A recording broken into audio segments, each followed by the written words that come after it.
Doctor गौरव संतोष. सूर्याच्या सोनेरी किरणांची उजाडली प्रजासत्ताक दिनाची पहाट. भारत मातेला वंदन करुनी करतो मी माझ्या भाषणाला सुरुवात. सर्वांना माझा नमस्कार. माझे नाव शिव सुभाष परीट आहे. आज 26 जानेवारी आपला प्रजासत्ताक दिन आहे. तुम्हा सर्वांना प्रजासत्ताक दिनाच्या खूप खूप शुभेच्छा. प्रजासत्ताक दिन हा आपला राष्ट्रीय सण आहे.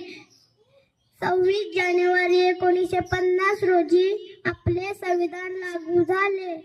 हे संविधान डॉक्टर बाबासाहेब आंबेडकर यांनी लिहिले होते. आपण आपल्या संविधानाचा आदर केला पाहिजे.